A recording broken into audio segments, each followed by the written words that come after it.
Hello students, welcome to Recitals in Depth.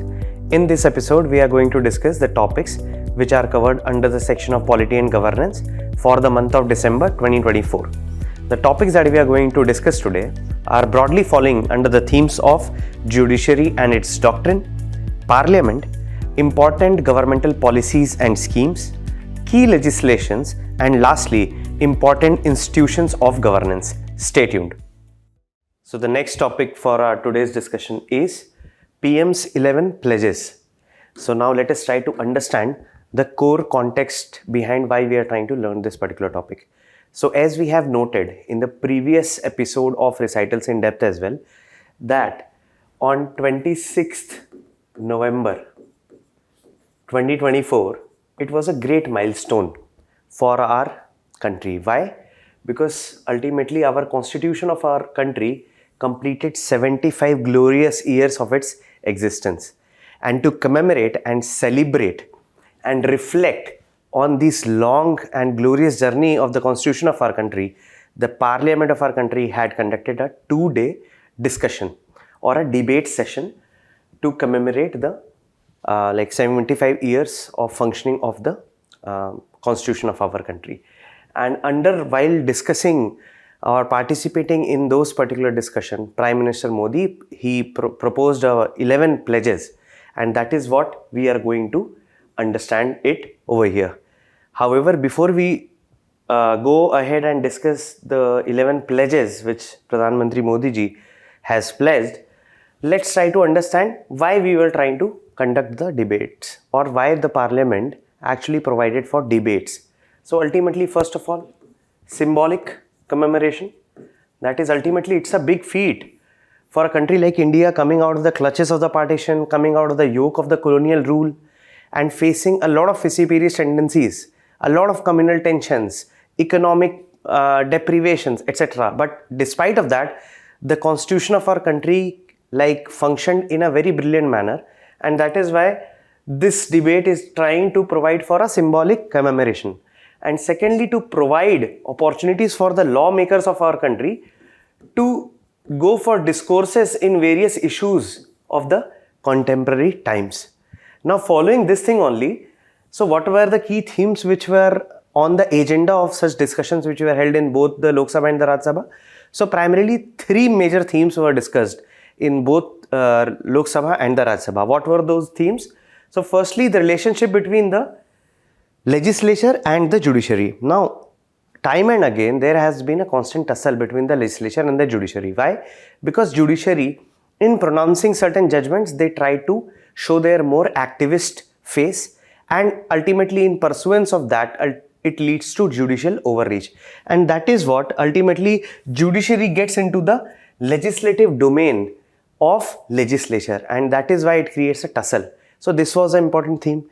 The another theme was the role of religion in public life. Now, as we know that there is growing intensity of polarization and communalization in our society, and that is why it was a very important theme which was discussed in a course of 2 days, where various parliamentarians, they discussed about what are those methods and ways through which the secular nature of Indian state can be preserved. And the third important theme for the discussion was the evolving interpretation of the fundamental rights through various jurisprudence and legislative instruments as well. For example, if you'll take the case of Puttaswamy judgment, so Supreme Court incorporated right to privacy as a fundamental right under Article 21. However, it was a judicial intervention. But there are certain other fundamental rights also which Parliament or the legislative body has enacted into the body of the fundamental rights, like for example, right to education, right to food, etc. So in that cases, the fundamental rights and the scope of it is also evolving in a very dynamic manner as our society is also changing. Now, these were the core themes, and now let us try to have a look at what are those 11 pledges which Modi ji has proposed, and we'll try to understand it one by one. So the first point comes from performing duties, and the foremost agenda of this government or the Modi government lies in recognition of the importance of the duties. Now, when we talk about duties, we need to understand that duties and rights are two faces of the same coin. So whenever a person becomes a citizen of a state, they are provided with rights. However, that rights are also complementary with the duties that that particular citizen has to perform for the state as well. And Modi ji, by providing the first pledge, that he is trying to focus on performing of duties, so that if we are trying to enjoy the rights which the state has provided us, we should also be benevolent and magnanimous enough to perform our rightful duties towards our fellow citizens and towards our state as well. The second pledge was for the inclusive development, and as the primary slogan of this government goes, which is Sabka Saath Sabka Vikas. So this government has been focusing on the inclusive growth and providing various kind of opportunities for all the marginalized and excluded sections of our society. The third was zero tolerance to the corruption. Now, as we know that Modi ji has started the third term of his tenure as being a prime minister of our country, and one of the major plank through which there was a change of government in the year of 2014 was the plank of corruption itself, because NDA or the UPA 2 government was accused of a lot of corruption scams like coal scam or 2G scam, and based on that corruption, Modi ji and the current government had created a zero tolerance towards corruption, and this is what he is also trying to suppress over here. Fourth is respect for laws and traditions. So ultimately what this pledge means is that ultimately Indians should also take pride in their core traditions as well. That is instilling pride in India's laws and constitution and using the traditions for collective good and not political gain. That our traditions which we are inheriting after generations and generations, and since India as a civilization, we have got a lot of traditions, and these traditions also play a very significant role in maintaining the harmony and smooth functioning of the society. And through this particular pledge, Modi ji is trying to convey that idea itself. The fifth is breaking colonial mindset. Now, as we have studied in our previous episodes as well, that there has been various instances where we are trying to come out of the colonial mindset or the colonial ideology. If you'll remember, we had discussed a very important and an interesting topic about the statue of Lady Justice. Similarly, Government of India also came up with Bharatiya Nyaya Sanhita, Bharatiya Nagrik Suraksha Sanhita after repealing the IPC or the CRPC.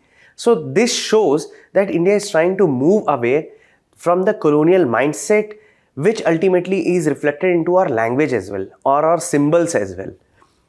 Next is global women-led development.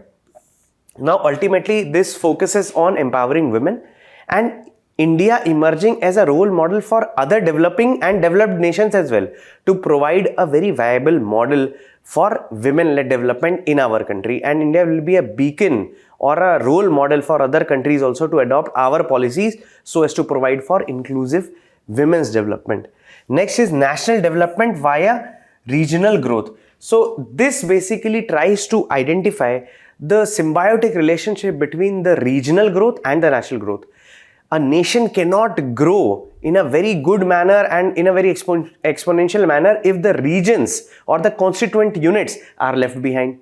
So the growth or the structural shape of the growth has to be more bottom up. That is, we need to enthuse the regions and their economic development, and ultimately it will lead to the economic growth of the nation. The next is opposition to religion-based quotas. Now, through this, two important things Modi ji wanted to communicate. One was their strict adherence to the reservation policies and their faith on the reservation policies to provide social justice. However, they are against providing reservations based on the religions.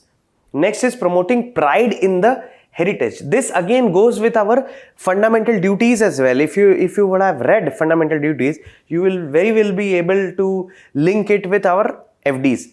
So promoting pride means that is generation of a cultural pride, and ultimately this cultural pride will lead to development of national identity. And this cultural pride, if it will flow among all the citizens of our country, it will be a bonding element and it will be a unifying force for the entire citizens of our country as well. After that, ending dynastic politics, that is the end of Parivarvad. That is, ultimately everybody should take a pledge so that there has to be less of nepotism in the politics, and more fresh and bright minds should be able to enter the politics so as to actually represent the needs and aspirations of the people in the most visible, clear, and with more integrity. And lastly, unity in diversity. That is again the slogan of Ek Bharat Shresth Bharat, and maintaining India's unity and diversity in its entirety.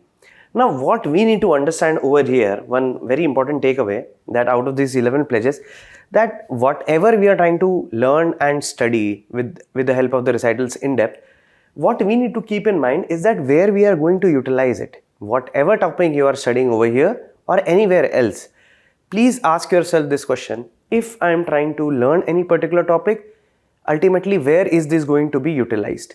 So this kind of question you might not find in GS2 or GS1 or in GS3. However, this particular topic holds a very important significance, of course, in essay, where you can use the vision of Prime Minister Modi in actually elaborating on how India and its citizens should actually perform their duties. And secondly, in the GS4, that is ethics. And in these papers, you will be able to utilize this thing as a very, very good fodder. Just like we use Gandhi's talisman in the GS4 ethics, or Gandhi's 7 sins in the GS4 ethics or the essay. Similarly, this thing can also be utilized in a very beautiful manner. And that is why if you can incorporate such things in your answers will be damn good. So this was all about this topic. Now let's come to the next topic. The topic reads as ban on buffalo and bulbul fights reintroduced. So again, from the picture itself, it is quite clear that two buffaloes are fighting over here. Now let us try to understand it, and it is a very, very interesting topic. Okay, because ultimately here the broader overarching theme is that how our cultural traditions and laws, they contravene with each other, and when it happens, what is the way out? How does the cultural norms or traditions, when it comes in conflict with the law, how do the communities, the judiciary and the legislative body of that state and the parliament of our country deals with such kind of a critical fix? So what is the core context behind it? So recently the Guwahati High Court, has created a very important milestone by striking down an important notification which was issued by the Assam government, which tried to reintroduce the buffalo and the bulbul fight. Bulbul is a kind of a bird which is very readily available in the peninsular India and in the in the northern plains as well. So ultimately the Guwahati High Court, it struck down the notification which was published in the month of January 2024 by the Assam government. And what does this notification was providing? It provided for the reintroduction of buffalo fight and the bulbul fight in the state on the event of Magh Bihu festival. So before we go on and discuss the various legalities associated with it, what is this Magh Bihu festival? Magh Bihu festival is one of the most prominent festivals of Assam state, and it is also known as Bhogali Bihu or Maghor Bihu. And it is a kind of a harvest festival. That is, it commemorates the ending of the harvest cycle, and that is why if the harvest is done, now the food is prepared. Now the farmer is, their granaries are filled with the food items, and that is why Bhogali, that is to have or to consume the food. Bhogali, it is its root term is Bhog only, which is an Hindi or Sanskrit origin, and it means that to consume the food. And ultimately it's a harvest festival, as we noted, and it also marks the beginning of the new year for Assamese community as well. And the peculiarity of this Magh Bihu festival is that while celebrating this Magh Bihu festival, various animal fights are introduced across the states. And this animal fights includes various kind of animals. For example, buffalo, bulbul, cockfight, and also in certain cases nightingale fights as well. And what had happened is that when we'll try to discuss the legal history behind this particular ban, we will be able to appreciate that why does the Assam government wanted to reintroduce or lift the ban which was imposed by the Supreme Court of our country. So now let us try to understand the legal history behind it. So ultimately there is a very important act by the name of Prevention of Cruelty to Animal Act of 1960. And ultimately this act was brought by the Union government to prevent any kind of pain, torture or human inflicted atrocities on the animal, which can involve any animal whether be in the wild or in the captive. And ultimately this Prevention of Cruelty to Animal Act, it had provided for the creation of Animal Welfare Board of India, which will try to implement and enforce the provisions of the PCA Act of 1960. Now what had happened is that Jallikattu is a very again important tradition which is followed in Tamil Nadu, again at a harvest festival called Pongal. So just like Magh Bihu is the harvest festival of Assam, Pongal is the harvest festival of Tamil Nadu. And what do we mean by harvest festival? That it commemorates or signifies that the harvest season has ended and the new year has begun. So similarly, Jallikattu involves taming of bulls. Taming of bulls of this Jallikattu variety, and ultimately in the process of taming of bulls, a huge horde of people, they would want to tame the bull, and in the process of doing that, ultimately the bull is subjected to various kind of pain and atrocities. So what had happened is that Supreme Court in the Animal Welfare Board of India versus A. Nagaraj case, A. Nagarajan case in year of 2014, what it had done is that it had put an end to animal fights, and ultimately it had put an end to Jallikattu as well, and it has instructed the Animal Welfare Board of India to enforce this particular judgment. And in the pursuance of this particular judgment, the Animal Welfare Board of India, what it did is that it tried to prohibit, or it prohibited, the buffalo and the bulbul fight which was occurring in the state of Assam. Now what had happened in the year of 2017 is that certain states like Tamil Nadu, Maharashtra and Karnataka, they introduced certain amendments in the Prevention to Cruelty of Animals 1960 Act, which provided for the reintroduction of practices like Jallikattu. And why the states like Maharashtra and Karnataka? Because in Karnataka also there is a very important festival by the name of Kambala, which involves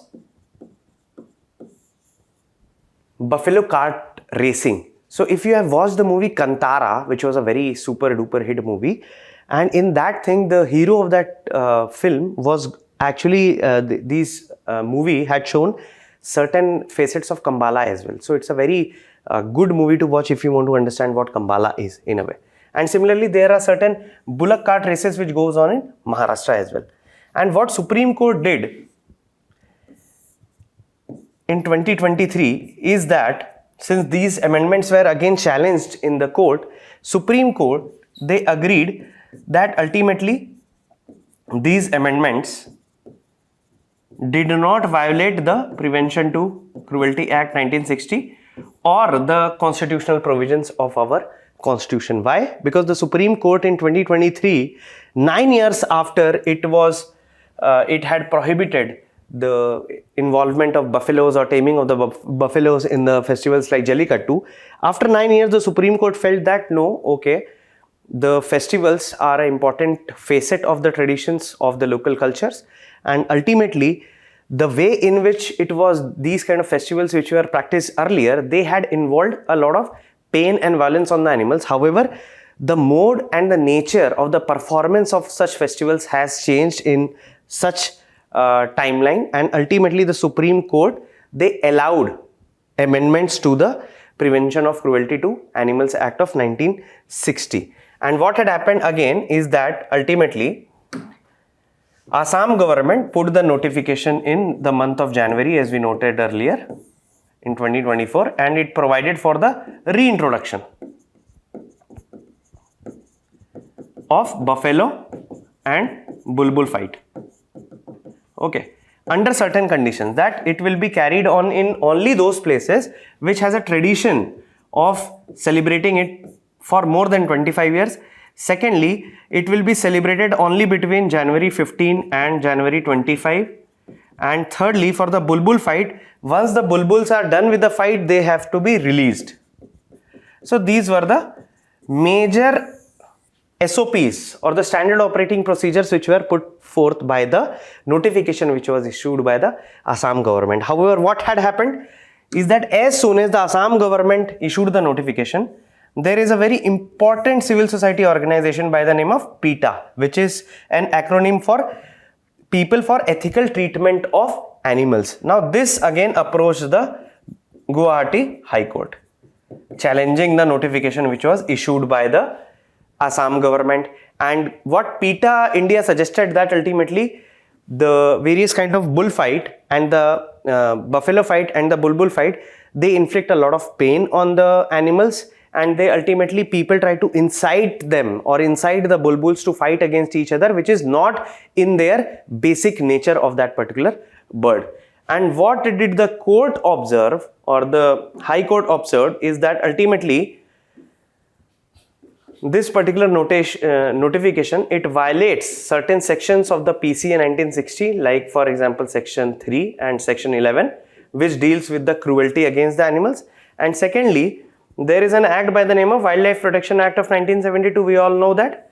And under this Wildlife Protection Act of 1972, there is a definition of the term called hunting, which involves capturing, maiming, snaring of a particular animal or inflicting any kind of violence. Okay, so ultimately what the Guwahati High Court noted is that whenever a particular community is trying to capture the bulbuls, and then they are trying to bait them or incite them to fight against another bulbul, which is against their natural tendency, it comprises to be falling under the broader definition of hunting. And that is why this notification is going against the provisions of Prevention of Cruelty to Animals 1960 and the Wildlife Protection Act of 1972. And that is why the court, it struck down the notification which was issued by the Assam government. However, while striking down the notification of the Assam government, the Guwahati High Court also noted that just like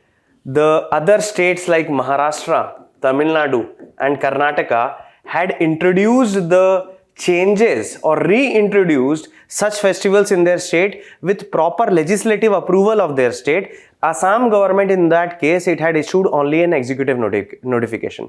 And if you have to reintroduce such kind of events when it has been duly negated by the Supreme Court of our country, it has to be done, or it has to be better done by legislative tool.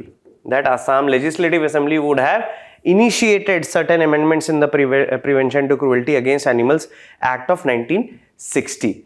So that would have been a more better way. However, whenever such kind of cases comes where there is a conflict between the cultural norm and tradition vis-a-vis the law, so ultimately the courts and the people together have to decide the course of trajectory which that community has to take place. Okay, so this was all for this particular topic. Now let's come to next topic, which is, can leader of opposition be arrested? So as from the imagery itself, we can see Mr. Rahul Gandhi over here. So definitely this article is involving his element over here as well. So ultimately what had happened, what is the context?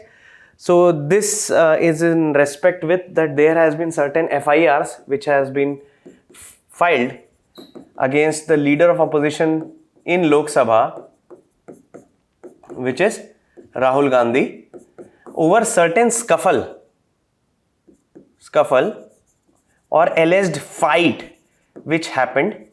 And ultimately this particular FIR or the charges which has been imposed on the leader of opposition, it has got the potential to end up roughly 7-year imprisonment. Okay, so this is the core context. However, let us try to understand the story as well, that what is the core story.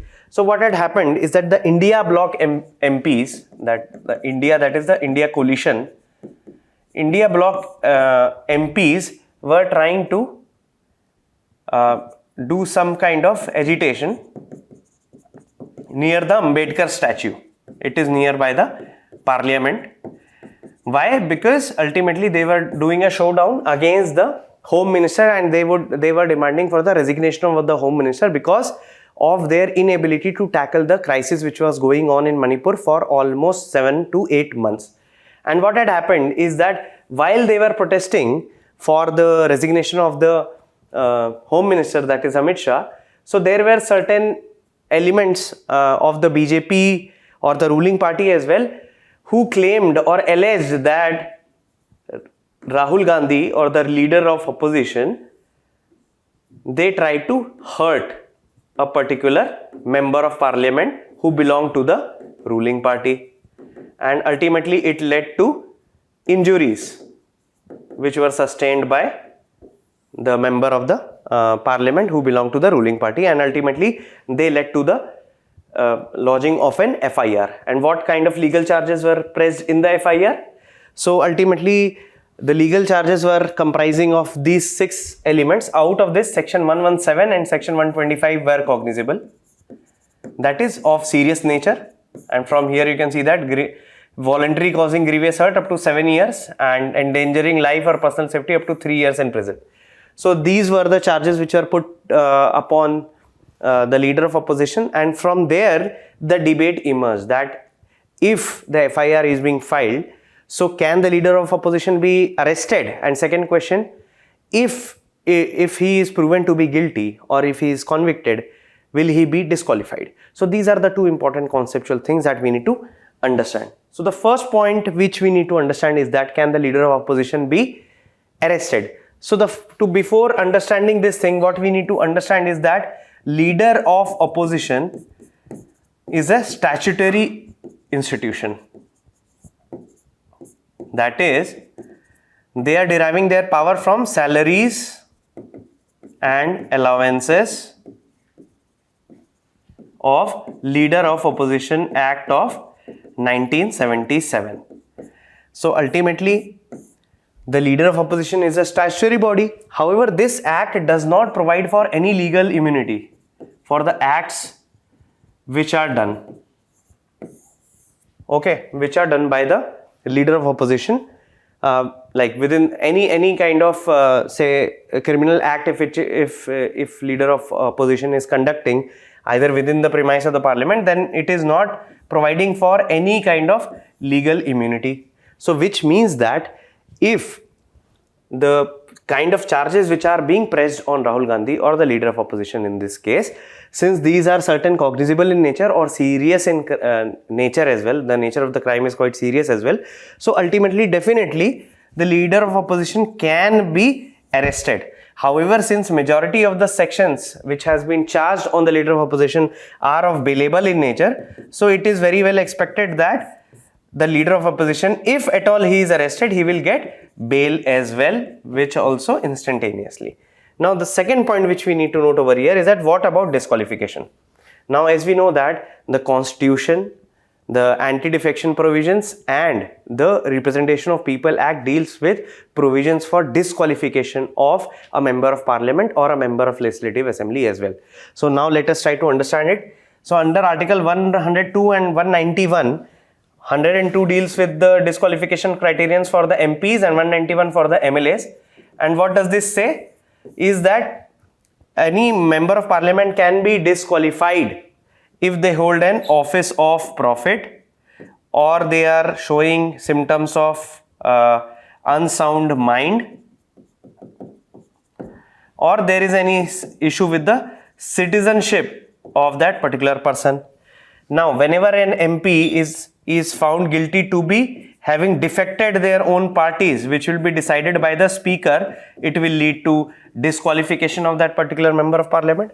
And the Representation of People Act also deals with various disqualifications. For example, there is section 8 which provides for if a member of a parliament is found guilty or convicted of the offences of bribery, ultimately it will lead to disqualification.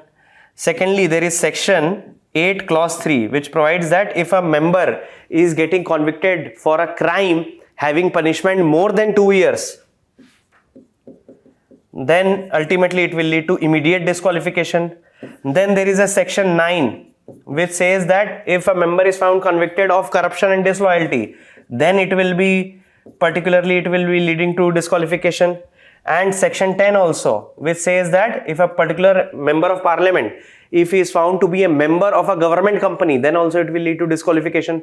So in this case, suppose if the leader of opposition is convicted of various charges which has been pressed against that particular person, if the court finds after due investigation to be correct, and if the leader of opposition gets convicted for more than 2 years imprisonment, so definitely through section 8 clause 3 that leader of opposition will be disqualified. So this can be a very important question both in the mains and the prelims. In the past, UPSC has asked this question for the mains as well, that it has asked about what are the various methods of disqualification of members of parliament of our country. And similarly, a very good question on prelims also can be formed on this particular topic. Now let's come to the next topic, which is Pradhan Mantri Gramin Digital Saksharta Abhiyan. So from the name itself, it is very clear that we are talking about digital saksharta, that is digital literacy. So now let us try to learn this. So ultimately, why we are trying to learn this particular scheme? So what had happened is that this PMG Disha for short, which is Pradhan Mantri Gramin Digital Saksharta Abhiyan, it ended its operation in December 2024, and that is why it was in news. So what was this particular scheme all about? So as the name suggests, this scheme wanted to empower the local communities, empower the local and rural communities by focusing and promoting on bridging the digital divide which is existing in India. And secondly, by bridging the digital divide, they are going to empower the citizens so that they will be much aware about various kind of digital processes which are going in our country, and then they will be better able to derive various benefits of the e-governance as well. And ultimately, this particular scheme was launched in the year of 2017 by the Ministry of METI, that is Ministry of Electronics and Information Technology. And what was the target it had suggested for itself? So ultimately, it wanted to reach or train 6 crore individuals. 6 crore individuals covering 40% of rural households. Okay, and ultimately the aim was to go for or to train individuals, one individual from one household.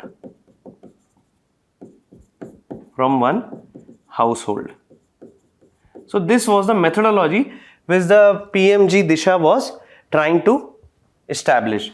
However, what was the eligibility conditions? So this particular scheme was focusing on marginalized groups. That is, who are the marginalized communities or the groups? The scheduled caste, the scheduled tribes, below poverty line persons, persons with disabilities, etc. Apart from it, they would also wanted that every individual from one household, if they are falling under the age bracket of 14 to 60 years, they will be provided the digital literacy courses. After that, it also provided for the persons, or it prioritized the persons who were non-smartphone users. Now, since the government assumed that the smartphone users, they will be well versed or they would not be requiring the skill of digital literacy. However, there is a significant section of persons who are not even using the smartphones, and there is a greater responsibility of the government to train this section of community or this section of people with respect to the digital literacy. And how these people, or how does the PM Disha were trying to provide the digital literacy, or what did the digital literacy comprise of? So firstly, providing training to such individuals with respect to how to like send and receive emails. Secondly, how to do web browsing. Thirdly, how to operate various phones and hardwares. And lastly, how to avail various governmental services which was available in the e-governance. So these are the major approaches which are being followed under the PMG Disha scheme, and ultimately what benefits can we imagine coming out of it? So ultimately, whenever we are trying to limit the digital divide which is existing in our country, so ultimately more and more people will be gaining more opportunities, and since there will be more opportunities, there will be more avenues of livelihood. And secondly, since there will be a lesser digital divide, there will be more information penetration among the rural societies as well, so that they will also see what kind of technological developments are being taken place across the world, and ultimately it will lead to more empowered rural citizenry. And ultimately, if there is a more empowered rural citizenry, the overall governance institutional structure will go on a large scale reform, because people will be demanding more accountability from the officials. They will be demanding more transparency from the officials, and ultimately it is a very win-win grassroots intervention for not only for the individuals but also for the governmental reforms. So this was all about the PMG Disha scheme. Now let's come to the next topic, which is again a very interesting topic, and by the name itself it is quite clear that Supreme Court declares coconut oil as edible oil. Now this is a very well-known fact that in the North India, coconut oil is less utilized as an edible oil, that we rarely use coconut as a primary cooking oil. However, if you'll go to and travel to South India or the southern Indian states, you will find that greater degree of households are using coconut as a edible oil. Okay. So ultimately, why did the Supreme Court is trying to decide whether a coconut oil is an edible oil or is a cosmetic? Because ultimately, everything boils down to the taxation. That certain commodities, when they are used as an edible oil, they are taxed in a different rate. And when the same commodity is used as a cosmetic product, it is taxed at a different rate. And that is why ultimately the Supreme Court ultimately had to decide that whether coconut oil should be categorized as an edible oil, or coconut oil should be categorized as an cosmetic or a hair oil. So let us try to understand this particular topic in quite depth. So we just noted the context over here as well, and the core issue is with respect to the tax classification. That how do we classify a particular commodity under different categories, and then those particular categories will be taxed in a different bracket. Now every one of the core principle of production is that whether a particular industry is trying to produce any cosmetics or any industry is trying to produce an edible oil, everybody would want lesser tax on their products. However, what had happened is that whether in the pre-GST regime or in the post-GST regime after 2017, it was recognized that ultimately coconut oil was taxed in two brackets. That is, whenever coconut oil was taxed as an edible oil, it was taxed under almost 5%. However, whenever it is taken as a cosmetic, it is being taxed for a higher bracket of 18%. And no industry or no oil producer would want higher taxes, because ultimately these taxes are pushing up the prices of this particular commodity, which will definitely reduce the elasticity with respect to the demand side, that the consumers will be less willing to purchase such oil. Why? Because there is more taxation, so the price is more high. So ultimately the consumer choices or the preferences will be altered, and that is why the industrial elements who is producing the coconut oil, they would want the lesser tax bracket. Okay, so what had happened is that in the pre-GST regime as well, when there was customs, excise and service tax regime, so at that point of time also coconut oil was categorized under two segments, and this same thing has been following in the post GST regime as well, that coconut oil is being treated as edible oil in certain cases, and in certain cases as an cosmetic or a hair oil.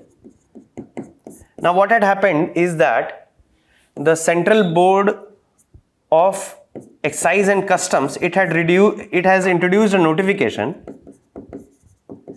which provided that any coconut oil packing, any coconut oil, if it is packed in smaller packages of smaller than 200 ml, it will be categorized as hair oil. Okay. Now what had happened is that there was an important company by the name of Madan Agro. Now Madan Agro was aggrieved by this particular notification which was issued by CBEC. Now Madan Agro's argument was that okay, we are also producing coconut oil and we are packaging it as below, we are also creating packages which are smaller than 200 ml. However, we are producing for coconut oil for edible purpose only. So why you are charging more tax if we are packaging it under 200 ml? So ultimately they approached the CESTAT, that is Customs Excise Service Tax Appellate Tribunal. And this Service Tax Appellate Tribunal, this organization, this actually provided for that this arguments of the Madan Agro are correct, and it reduced or it brought down the coconut oil under the tax bracket of 5%. That is, it will be considered as an edible oil and not as a cosmetics or a hair oil. And ultimately, whenever the CESTAT, it provided judgment in favor of the Madan Agro, so definitely the chief commissioners of the excise of Tamil Nadu, it went to the Supreme Court taking the same case, that these people or the government were of the favor that okay, coconut can be categorized as cosmetic over here, because ultimately government wants to extract more revenue, and more revenue can be generated by more taxation, and that is why ultimately this case landed in the Supreme Court. And the Supreme Court, it provided there was a judgment in 2018 which provided for a split judgment, that one judge, it provided that the coconut oil should be categorized as edible oil, and the other judge, it provided that it should be categorized as hair oil. Okay, hair oil only those coconut oils which are for smaller packages. Okay. Now what had happened, the same case lingered on for further 6 years, and ultimately in 2024 the Supreme Court actually provided the final verdict which said that there should not be two nomenclatures for the same product or for the same commodity which is called the coconut oil, and it did away with this particular classification and it classified the coconut oil as edible oil only, and since it is an edible oil, it will be eligible for only 5% of tax. And in providing this particular judgment of 2024, the Supreme Court took the utilization of HSN, that is the homogeneous system of nomenclature, and this HSN system is used across the world if any particular commodity is used in more than 200 countries. And what this homogenized system of nomenclature does is that it tries to categorize items into certain brackets, so that it will be utilized for uniformity in various kind of trades which are international trade which is going on. Secondly, if there is any tariffs which has to be there. Okay.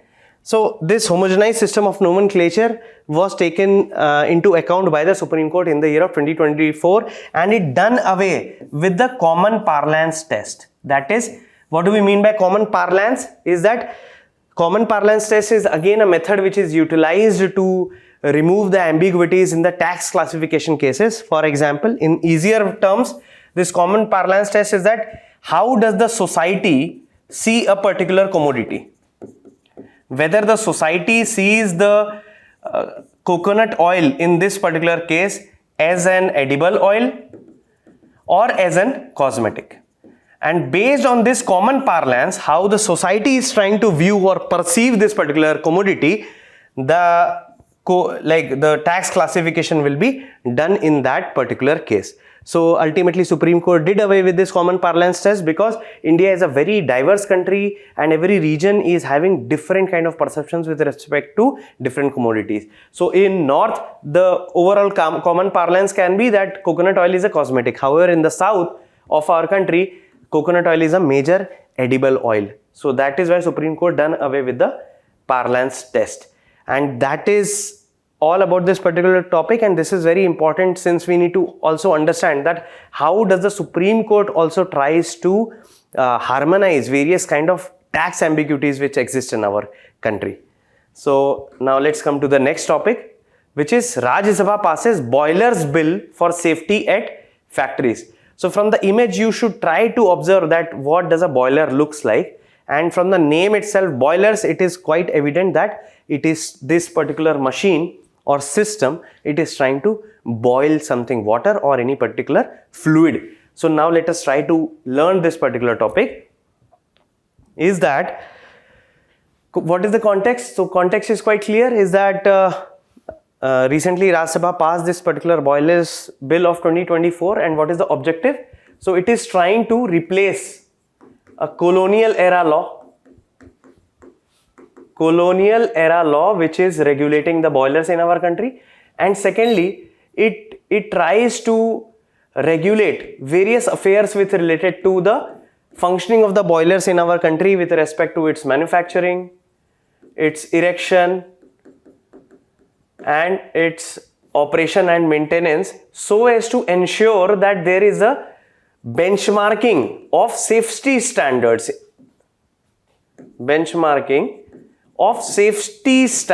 or safety protocols in our country, so that there has to be larger uniformity with respect to what kind of safety protocols every industry are utilizing. Why? Because ultimately India is a very federal state, and ultimately there cannot be different regulations and guidelines which should provide for safety regulations. Safety regulations has to be centralized in certain manner, so that all the states, whether it be it UP or whether it be it say Tamil Nadu, everybody will try to create or such systems which will comply with such safety protocols. Now before we go on and discuss the various important features and the issues associated with this particular bill, what we need to keep in mind is that what are these boilers? So boilers are nothing but, as we just saw in this particular image as well, so boilers are a very pressurized systems which tries to heat any water or fluid, and it is heated so that it is vaporized. So there is a vaporized fluid because of heating, and this vaporized fluid is used in either two types. Either it is used as a heating medium, that this vaporized fluid will be utilized to heat any other element which is present there in the machinery, or it is used as a mechanical movement, that is to convert the thermal energy into mechanical movement, or to move the, say, pistons, for example. And these boilers are utilized in various important manufacturing industries, you name it, and these boilers will be utilized. For example, it is heavily utilized in steel sector, cement sector, fertilizer sector, power sector. Okay, so ultimately the utilization of boilers are very important. But why does the government of India is trying to regulate it? Because since it is a very highly pressurized system which involves a greater degree of heat and very high pressure vaporized fluid, it also is engulfed with a lot of accidents, or the industrial accidents which happen. And time and again it has been reported in various media channels that such kind of events where boilers are getting exploded are taking place in our country in a very frequent manner, which is leading to loss of various lives and properties, and ultimately it is leading to reduction in the supply chain of the industries as well. So to protect the interest of the workers who are employed in such industries, and to create a culture of safety and compliance in our overall manufacturing industry, the government, it is trying to bring up this particular boilers bill. Now let us try to understand the core features of this particular bill. So the first of all, this bill provides for the creation of a central boiler board which will be established by the central government, and it will be acting as a nodal body. Nodal body. And nodal body for what? For making regulations. Making regulations for safety. For safety at every level of the operation of the boiler, starting from manufacturing to its erection to its testing and operation and maintenance of it. And this nodal body will try to make regulations, and this regulations has to be implemented in all the stages of the operation of the boiler. Now secondly, the bill also provides for inspection and certification of the boilers which are being used by the various industries. So whether the boiler has been installed or manufactured, or if there is any kind of like repair is being done on the boilers, it has to be inspected and duly certified. Now what logical thing which we need to understand is that who all are those authorities who are going to inspect and certify these boilers. So this bill also provides for a very elaborate implementing authorities by the name of inspecting authorities, which comprises of chief inspector, deputy chief inspectors and inspectors, whose work is to inspect and then certify whether the boilers which are being used in a particular industry are complying with the regulations which has been formulated by the Central Boiler Board. So this is a very important step in the compliance mechanism which has been institutionalized by the bill.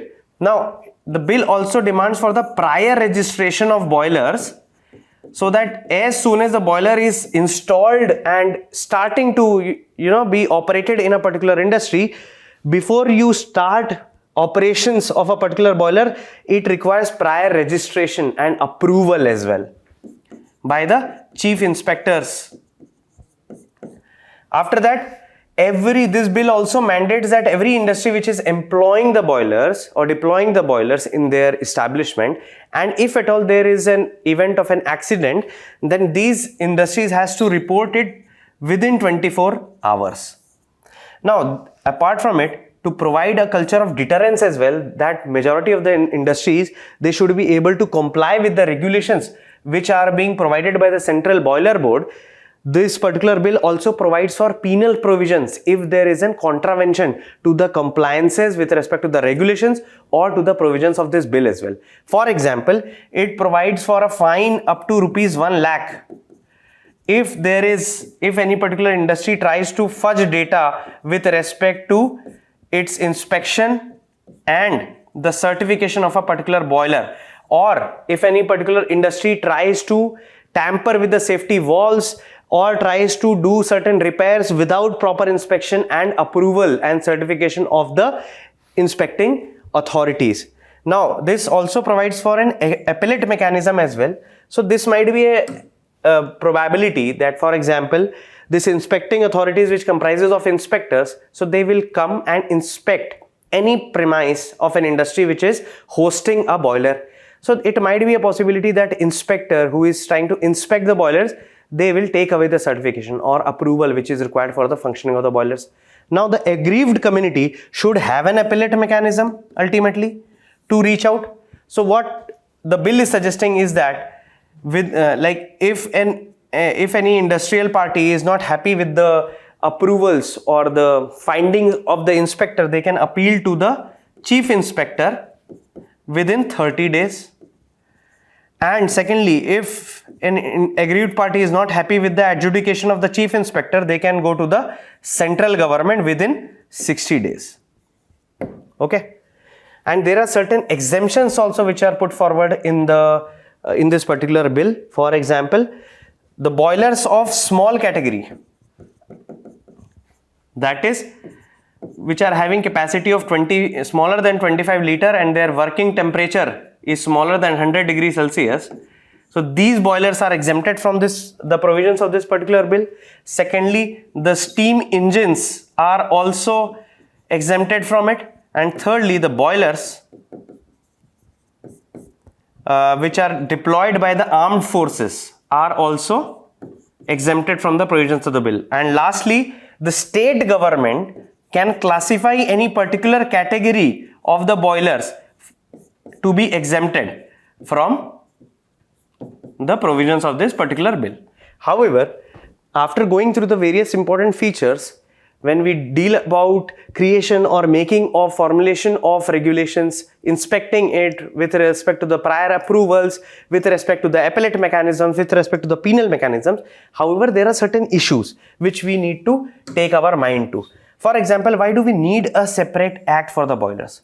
Now, for instance, if we need to compare the regulatory landscape of the boilers in the developed countries like UK, South Africa or USA, the occupational safety laws of those particular acts, they tries to govern the boiler in those countries. However, why in India we are trying to bring in a separate act to regulate the regulatory landscape for the boilers? Because ultimately, if we are creating separate laws for occupational safety and one for boiler, it will create redundancy and ultimately it will dampen the ease of doing business as well. So ultimately, we already have a code on occupational safety, health and working conditions of 2020, which is not yet implemented, but going further, this can also incorporate the provisions with respect to safety mechanisms for the boilers. Now, secondly, in the appellate mechanism, when we discussed, it did not had any judicial recourse, that if any aggrieved party is not happy with the approvals of the inspector, they have to go to the chief inspector, who are again the employees of the state government, and if any aggrieved party is not happy with the approvals of chief inspector, they can go to the central government. However, over here the law is very silent on the role of the judiciary. So if at all an aggrieved party is not happy at all the levels, they have only one option, that is to go for high court writ under article 226, and again it will go for waste of time of the litigants as well. The third is the threat of Inspector Raj. Now, as we noted that the inspecting authorities like inspectors, deputy chief inspectors, they have the right under the bill to enter any premises of the industries or the manufacturing unit, and they can inspect the boilers which are being deployed in those manufacturing units, and ultimately this can lead to a revival of the Inspector Raj, which India had feared during the 1990s and which had subdued or dampened the level of industrial growth in our country. And lastly, there are no timelines which have been mentioned in the bill for providing certifications and approvals by the inspecting authorities. So these are the important issues which needs to be ironed out as soon as the Parliament is going to discuss it in the further stages. Now let's come to the next topic, which is Railways Amendment Bill. So in this particular month's recital in depth, we are discussing two important bills. One was this boilers bill that we just discussed, and now it is Railways Amendment Bill. So the context is quite clear that Lok Sabha recently passed this Railways Amendment Bill of 2024, and its objective is very clear: to create a unified legislative framework for the administration of the railways, because currently the railways is being governed by two acts. First is the Indian Railways Board Act of 1905 and Railways Act of 1989. So ultimately, by bringing in this particular amendment, we are trying to repeal the Indian Railways Board Act of 1905, and that is why we will be providing for a unified legislative framework through which we will be administering the functioning of the railways, and secondly, to incorporate the various suggestions for structural and financial reforms which has been suggested time and again by various committees like Joint Parliamentary Committee on Railways, or the Vivek Debaroy Committee on the Railways, or the E. Sridharan Committee on the Railways. So these are the core important objectives which the bill is trying to accrue or to achieve. Now let us try to discuss the key provisions which are very important from the examinations point of view. So the first is, as we already discussed, that it goes for the repeal of Indian Railways Board Act of 1905. Now we should know that the Indian Railways is governed by two acts. As of now, is governed by two acts. One is Indian Railway Board of Act of 1905, and second act is Railways Act of 1989.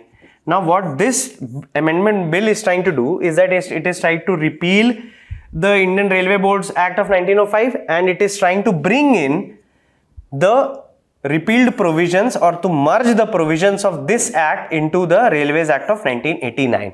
And what it will try to do with respect to it? So ultimately it will try to create a uniform legislative framework, so that there has to be less redundancy, less confusion and faster decision making. Now secondly, as we know that the Railway Board was constituted earlier with the Indian Railways Board Act of 1905, and since the act has been repealed and its important provisions are being merged with Railways Act of 1989, now the constitution of Railway Board will be done under the Railways Act of 1989, and it is the central government which will be defining the number of members which will constitute the Railway Board, their eligibility conditions, their qualifications and the term and conditions of their services. However, this bill also provides for greater autonomy for the functioning of the Railway Board. And Railway Board, mind it students, it is the largest policy making body and the administrative body for the Indian Railways.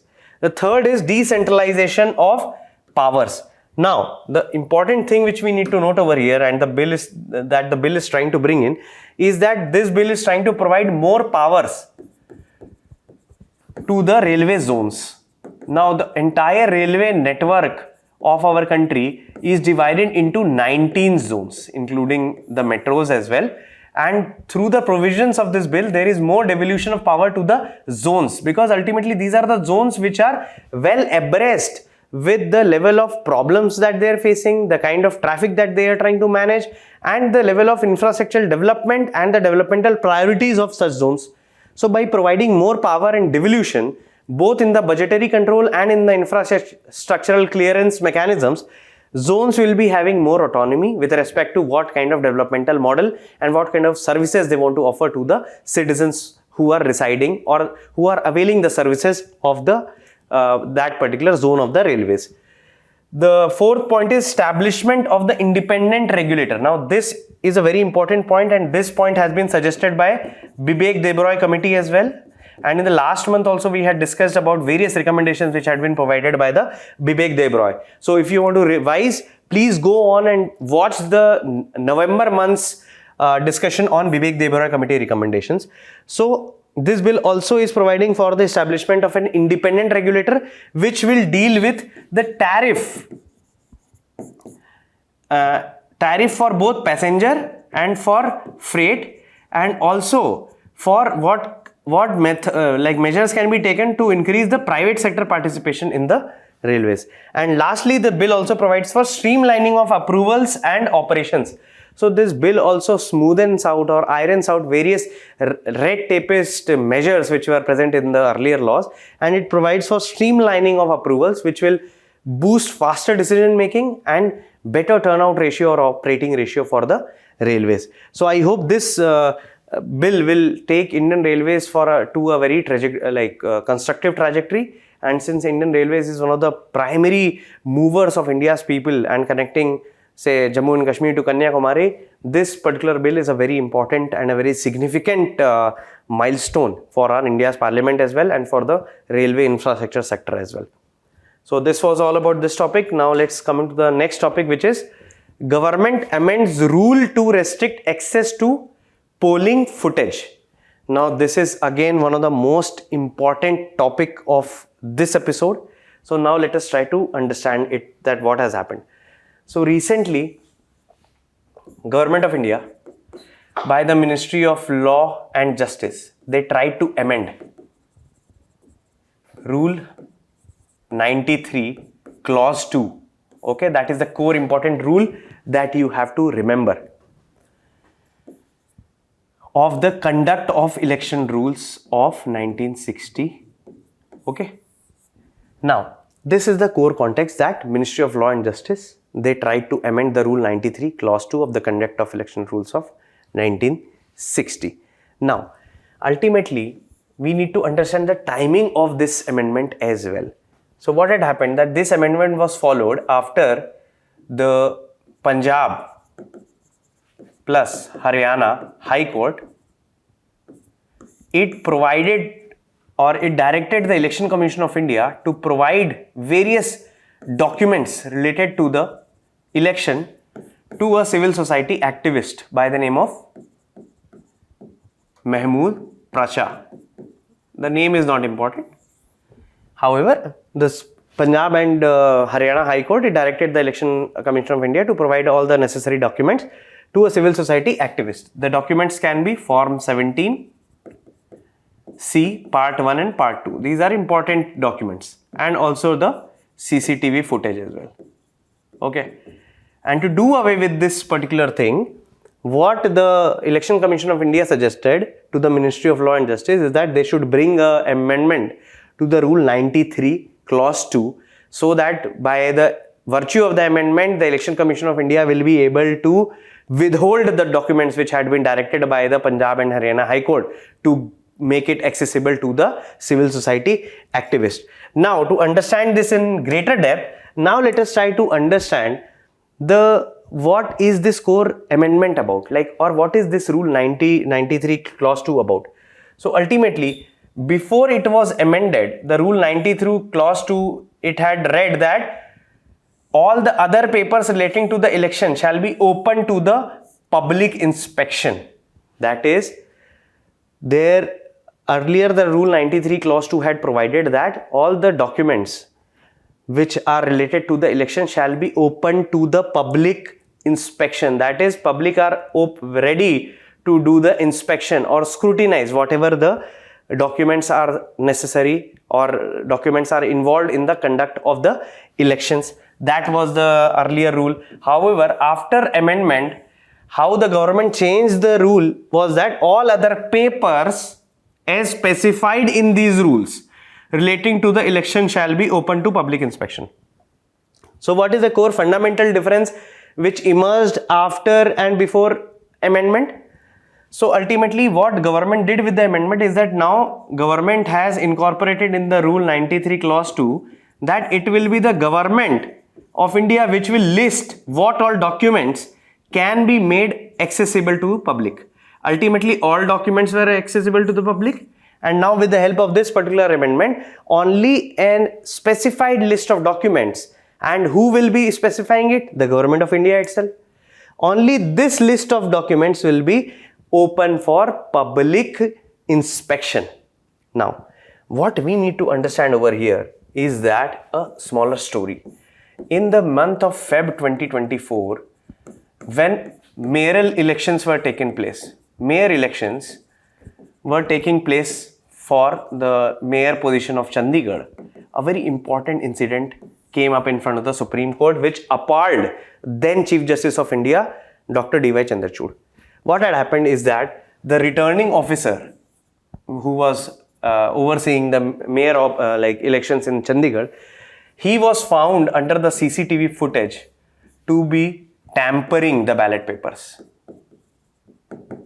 And I'm very sure that you guys must have seen very funny memes on the internet as well, because at that point of time during Feb 2024, a lot of memes were made on this particular returning officer because he was found to be very blatantly tampering with the ballot papers. And ultimately this matter came in front of the Supreme Court Constitution's bench as well, and they reprimanded the returning officer with greatest intensity. And the Chief Justice of Supreme Court of our country at that point of time, they utilized the phrases like it's a murder of democracy. It's a travesty of justice and murder of democracy.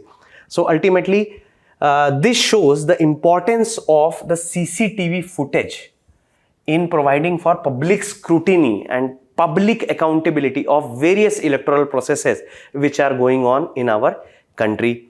However, what is the rationale behind it, or what does the ECI or the Election Commission of India and the government of India are trying to reason to bring such kind of amendments? So the important rationale which the government is trying to put forward is that they are trying to clarify certain ambiguities.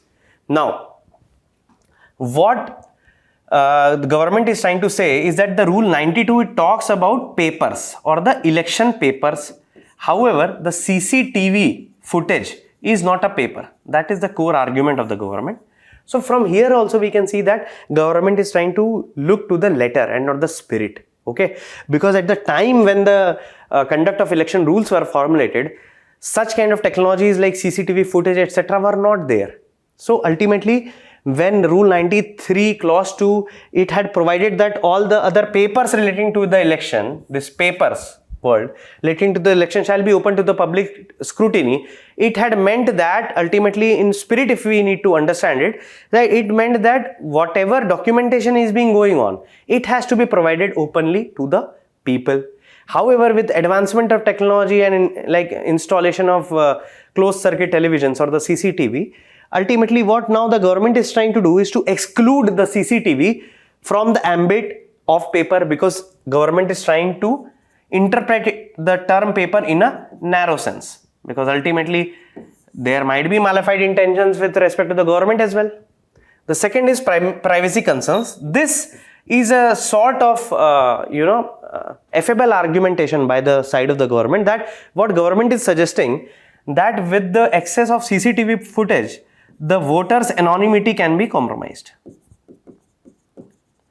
That it might be a case that if this CCTV footage is gets in hand of certain terrorist or any left-wing extremist, so they would have total idea with respect to the arrival and departure of voters, and what polling booths are having the maximum number of voters present over there. So they could also try to sabotage the electoral processes which are going on in those particular polling booths, and it can pose a threat to the lives of the voters and the integrity of the democratic processes as well. The third was a technological risk. This is again a very important point, is that certain officials of the Election Commission and certain experts also argue that if the CCTV footage which is released by the Election Commission of India is utilized to train the AI models or the large language models, so by the training of such algorithms or the neural networks to create deep fakes, and even the fact checkers will not be able to identify whether a CCTV footage is fake or not. So these are the core arguments which have been put forward by the government of India so as to justifying their amendments which have been brought by them. Now, what are the core issues associated with it?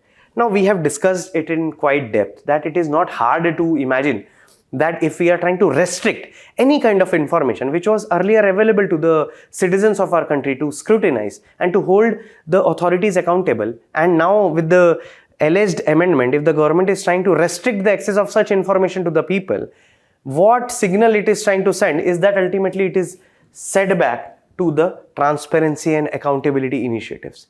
And secondly, when there is less transparency and accountability, there will be more discretion in the hands of the election authorities, and ultimately such kind of things, that is lack of transparency and more discretion, ultimately it creates a very vicious cycle, and ultimately it erodes the trust which Election Commission enjoys in the eyes of the people. And ultimately what matters the most is that elections are the festivals of the democracy, and Election Commission of India is one of the most significant and critical institution, because it has got the most important function of conducting the elections in the most free and fair manner. And to conduct the elections in the most free and fair manner, nothing is best than involving public itself in the inspection and scrutiny of whatever processes are being taken place. So ultimately this is again is going to erode the trust of the Election Commission of India from the normal citizenry, and definitely it will be a point of argumentation by the opposition parties as well. So this was all about the amendment of Rule 93 Clause 2, which was done by the Government of India. So now let's come to the next topic. Now the last topic for our today's discussion is Henderson Doctrine. So why we are trying to learn this particular thing? So before we go on and discuss this particular topic and learn about its various facets, so such kind of keywords like Henderson Doctrine can be a very important question in your prelim examination as well. So, and since the prelim examination also getting very near, so we should try to understand such things, and we should try to keep in mind such keywords. Okay. So the first important point is context. So recently the Supreme Court tried to explain the Henderson Doctrine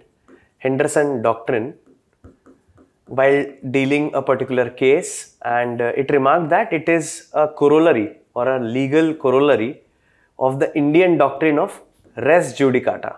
And in our previous episodes, we have already very well discussed the res judicata doctrine. So what is this Henderson Doctrine all about? So imagine, let us try to understand it with a very simple analogy.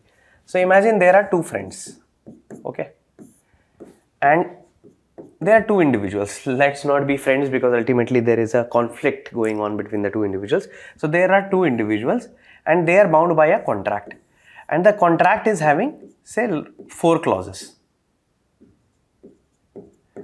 And ultimately what happened is that particular person A accuses the particular person B that this person B is not able to fulfill the clause 2 of the contract, and then they go to the court and the court is able to finalize it in the favor of B only, and the court found out that whatever allegations person A was putting was not fair, and ultimately it declared person B to be not guilty.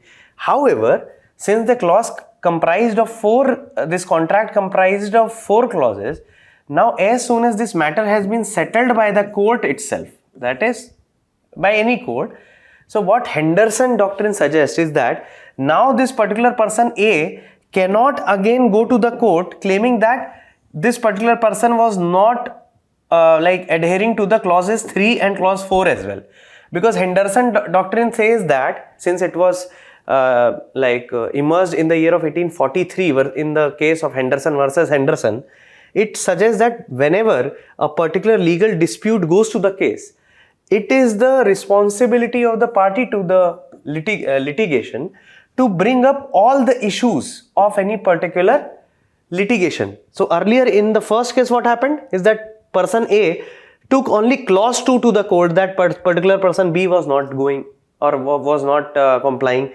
However, at that point of time, they did not bring up the matter that clause 3 and clause 4 of the contract was not also being honored by person B.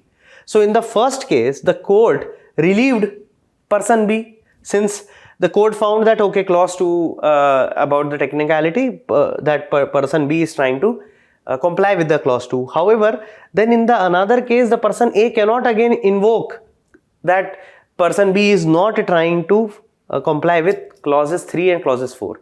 So in all totality, what Henderson doctrine tries to suggest that in a legal dispute, any dispute will comprises of various claims, more than one claims, and all the claims or issues has to be brought out in totality in a particular lawsuit. And it should not be a case that in every lawsuit only one claim or one issue is being highlighted in front of the court, and again there is a more and more litigation. So this is the core philosophy behind the Henderson doctrine. So what are the features of it, or what does it provide? So ultimately it diminishes the opportunity for relitigation. Now, since as soon as the legal suit has been finalized by the court of law, it is assumed that the overall facets or the claims or the legal issues which are involved in that particular legal suit has been disposed of in that particular legal suit. The second is that it puts onus to put forward the entire matter. That is, it put onus on the various litigants or the parties who are parties to the litigation to put forward the entire matter in front of the court, so that they should be conscious enough to actually bring forth whatever issues and claims or whatever further disputes that could have arise in that particular litigation. And the third is as a legal extension of the Indian doctrine of res judicata. As we have already discussed earlier, that what do we mean by res judicata? That as soon as one legal dispute is settled by one court, it is assumed that as soon as a particular case is settled in a particular court, it means that the parties to the litigation, they cannot approach to the another court bringing in the same dispute. So as soon as a particular decision has been given by the court, the doctrine of res judicata, it signifies the finality of the decision of the court. However, of course, they can go for the appellate jurisdiction, that to the higher courts. But as soon as a judgment has been provided by a court, the parties to the legal dispute, they cannot approach to a parallel court or a court of the same hierarchy. Now, what are the advantages and criticism associated with it? So, advantages are quite clear, that ultimately it prevents unnecessary relitigation, and ultimately it will prevent judicial overburdening. Secondly, it ensures finality and certainty in law, that ultimately whatever the judgment is being provided by the court of law, it is final, because ultimately there cannot be no relitigation onto it.